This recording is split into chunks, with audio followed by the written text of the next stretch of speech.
श्री राधे महाराज जी। राधा वल्लभ श्री हरिवंश महाराज जी, आपके चरणों में कोटि कोटि प्रणाम। महाराज जी, मैं 15 साल से महादेव विश्वनाथ जी को गुरु मानकर माता काली की सेवा करते हुए शमशान साधना में लगा हुआ था।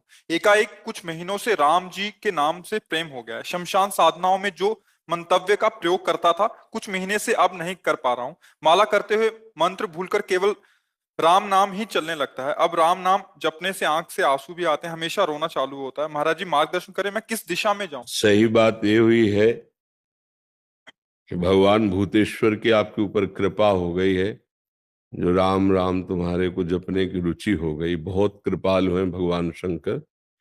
जा पर कृपा न करें पुरारी, सो न पाओ मुनि भगत हमारी। परम कृपालु भगवान शिव आप पर बरस रहे हैं। आप जो हृदय में आया उसी में चल दीजिए, कोई प्रश्न नहीं, इस पर कोई विचार नहीं। अपने आराध्य प्रदत्त मार्ग पर विचार नहीं किया जाता है, चल दिया जाता है। ये प्रभु ने आपको चलने का अवसर दे दिया है। चिताभस्मा लेपो गरल मसनम दिक्पट धरो, जटाधारी कंठे भुजगपतिहारी, पशुपति कपाली भूतेशो तो भजति।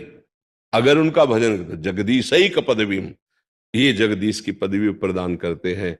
जब भगवान शिव प्रसन्न होते हैं तो ये प्रदान कर देते हैं। भगवान अयोध्या वासियों से कहते हैं, औरो एक गुप्त मत सबई कहो कर जोर, शंकर भजन बिना नर भगत न पावे मोर। महादेव प्रसन्न हुए, अब ये मार्ग दे दिया, अब बहुत सावधानी से चलो। महाराज जी, जैसे जब ये नाम जब मिला तो हम शमशान साधना करके परेशान हो गए थे किसी तनाव से। महाकाली देखो एक हम आपको बात बता रहे हैं। भगवान भूतेश्वर को प्रसन्न करने के लिए मार्ग हैं, जैसे अघोर मंत्र है, अघोर पंथ है, बहुत से मार्ग हैं।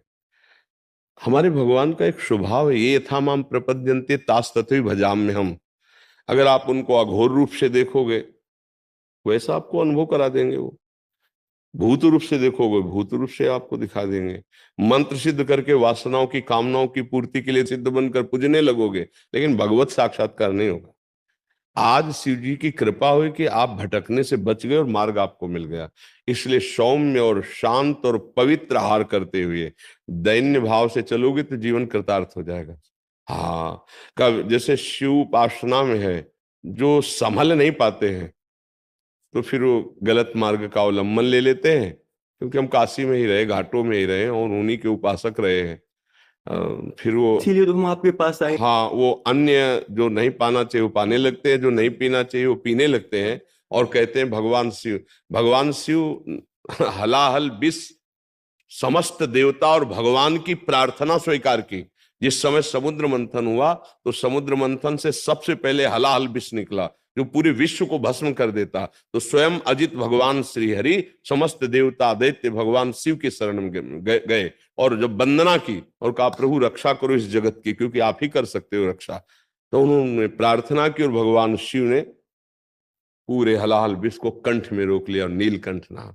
वो कोई नशा थोड़ी करते हैं यार। महाराज जी, ऐसा कोई अगुड़ अगुड़ हुआ नहीं। हम नशा तो कभी नहीं किए। अज्ञानतावश जैसे मांस का सेवन हो रहा था, महाकाली के आदेश से जब राम नाम का आदेश हुआ, जिससे महाराज जी नाम में मिला था, परेशान होके महाकाली के मंदिर में बैठे हुए। हाँ, इसमें हमको देखो एक हमारी प्रार्थना है, कहीं हमको शैव उपासना में मांस भक्षण का कहीं भी आदेश नहीं हुआ, कहीं भी किसी शास्त्र में आदेश नहीं है। आप ये कहीं किसी गलत सलाह में या अपने मन की सलाह में फंस गए, नहीं, आजीवन बचपन से लेकर के अभी तक, मतलब महाराज जी उसका वही संकल्प लेके परित्याग कर दिया, काफी समय हो गया। अब कभी नहीं, क्या सामने माँ काली के आदेश से छोड़ दिया? अब कभी महाकाली के आदेश से हमने ऐसा किया। इससे अनुभव हुआ परेशानियों से। माँ ने बोला 4 लाख का ऐसा अनुभव हुआ कि 4 लाख राम नाम का जाप कर लो। हमको बस इतना केवल कहना है कि हमारी वो माँ ही नहीं हो सकती जो हमारे भाइयों की हत्या पसंद करती है। अगर वो हमारी जगदम्बा है तो हमारा ही भाई वो है। और अगर बकरा की बलि लेकर अम्मा प्रसन्न होती तो मुझे लगता वो अम्मा नहीं है। ऐसा माँ का स्वभाव नहीं है। ये हमारा अपनी जिह्वा को पोषित करने के लिए ऐसी लीलाएं करते हैं, नहीं तो अम्बा ऐसा। अम्बा ने रक्त चाटा, रक्त बीज का कारण था।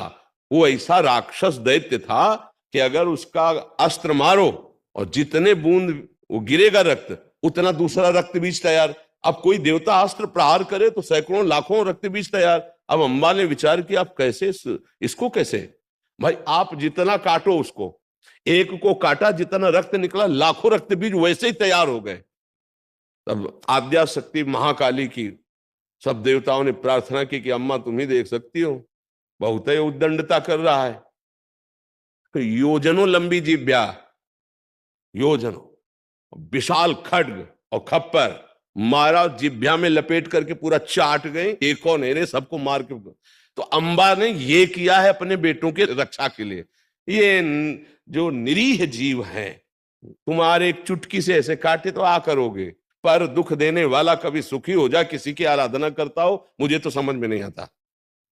आराधना का स्वरूप होता है परिहित सरिष।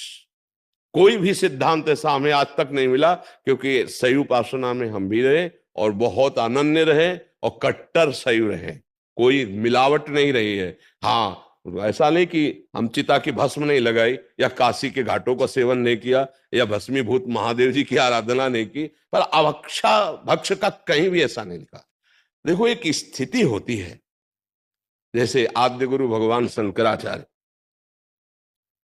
जा रहे थे तो अपने शिष्यों की परीक्षा के लिए वो एक जगह मछली बिक रही थी, ऐसे उठाया, ऐसे ऐसे खड़े हो गए। तो 4 जो शिष्य थे वो खड़े रहे ऐसे, और अन्य जो थे कि गुरुजी पा रहे तो अनुकरण कर रहे हैं। आगे बढ़े तो कांच गलाया जा रहा था, नारियल का खप्पर में ऐसे भरा कांच हो, ऐसे गलता हुआ कांच पी लिए। अब शिष्यों की तरफ देखा, उनकी तरफ नहीं, बोले पियो। गुरुजी सामर्थ्य नहीं तो मछली क्यों खाई? बोले आपने खाई। तो बोले पिया ना हमने। उनसे पूछा आपने क्यों नहीं खाया जब हम पा रहे थे? तो उन्होंने आपने आज्ञा नहीं करी। उत्तम बात यह है कि जो सिद्ध महापुरुष कर रहे हैं वो हमारी सामर्थ्य है। अब उन्होंने ऐसे किया, जिंदा मछली निकल वो जल में छोड़ दिया। अब वो ऐसे किए तो सब लीवर में पहुंच चुकी थी।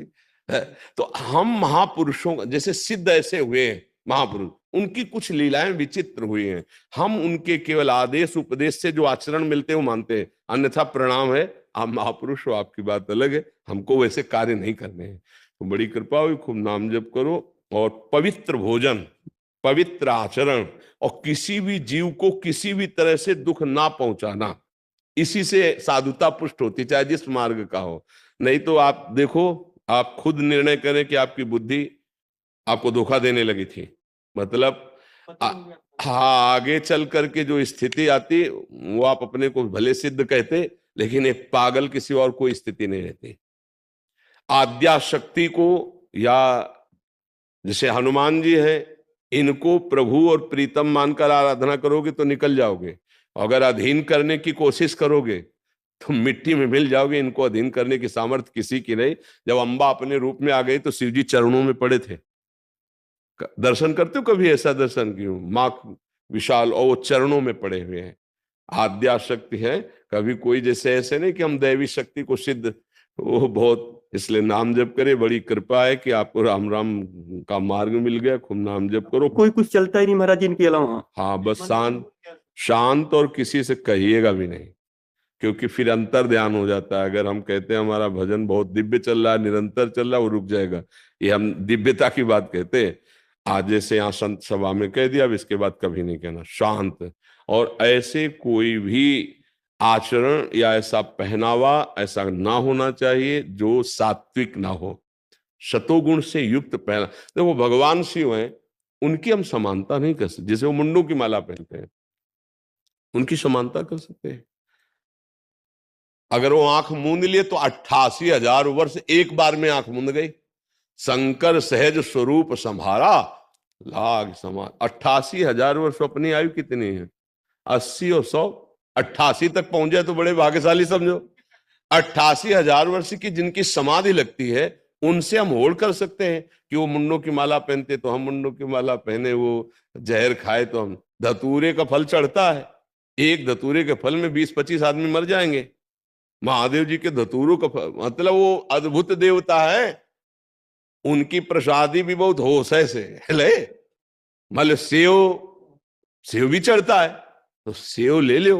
अब कह दो सबे प्रसाद तो एक धतूर का फल है, खा लोगे तो हजम कर ले की सामर्थ्य थोड़ी। वो देवादिदेव महादेव सबकी सामर्थ्य। इसीलिए बहुत ही सत्संग की आवश्यकता होती है।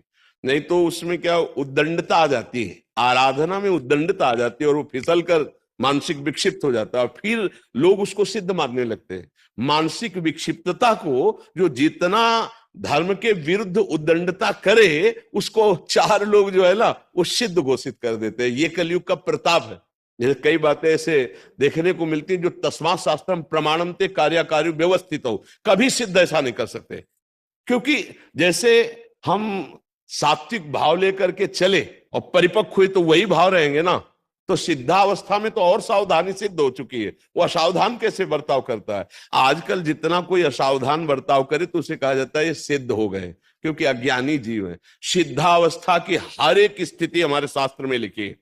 सिद्धावस्था का सीधा परिचय है जिसकी कोई चाह नहीं रह गई है, जिसको अपमान दुख नहीं दे सकता, सम्मान सुख नहीं दे सकता, जिसको मृत्यु से भय नहीं लगता, जो सच्चिदानंद की स्थिति में हर समय रहता है, वो परिपक्व माना जाता है। अब ऐसा नहीं कि भक्ष का कोई विधान न माने, मनमानी आचरण कर बोले क्यों बोले सिद्ध हो गए या अवधीत हो गए, ऐसा हमने शास्त्रों में नहीं पाया। हमने सिद्धों के खूब दर्शन किए गंगा किनारे, बड़ी मर्यादा से, बड़ी शास्त्र पद्धति से रहे। बेटा मैं श्याम बाबा हूं, मुझे इग्नोर मत करना, बस एक लाइक करके सब्सक्राइब कर दें। मैं तेरी सारी मुसीबतें आज के आज दूर कर दूंगा और जाते जाते कमेंट में मेरा नाम जरूर लिख दे।